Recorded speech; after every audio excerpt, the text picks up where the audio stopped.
ليلة حزينة جديدة عاشها الأسطورة البرتغالي كريستيانو رونالدو قائد النصر السعودي، وده بعد خروج العالمي من كأس خادم الحرمين الشريفين.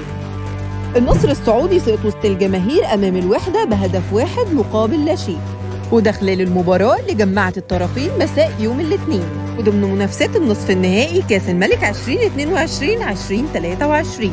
شهدت المباراة مشاركة كريستيانو رونالدو في 90 دقيقة، يعني كان موجود ولعب المباراة من بدايتها لنهايتها، واللي نجح في تهديد مرمى الخصم في أكتر من مرة.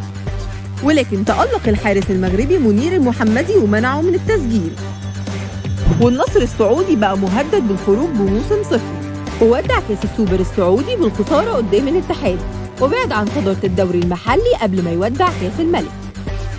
وعدسات الكاميرا لقطت مشادة بين كريستيانو رونالدو مع واحد من أعضاء الجهاز الفني لفريق النصر، وده اللي كان وقت خروج كريستيانو من الملعب بعد نهاية الشوط الأول من المباراة. رونالدو انفعل جدا واتعصب، وفضل بعدها يوجه له كلام كتير وإشارات، وعلى الرغم من انفعال كريستيانو إلا إن الطرف الثاني ما اداش أي رد فعل. وبعض الصحف فسرت غضب رونالدو إنه بيعترض على مستوى الفريق فيما يخص الجانب التكنيكي والفني.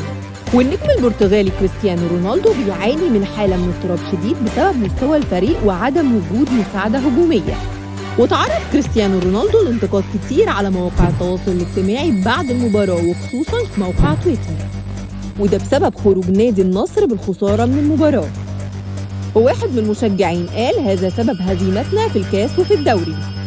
ومن وقت ما رونالدو جه وهو قتل أندرسون تاليسكا، واللي كان ممكن ينهي المباراة من ركلة واحدة حرة. ومشجع تاني قال وهو في حالة من الغضب: ايه اللي استفاده النصر من التعاقد مع كريستيانو رونالدو؟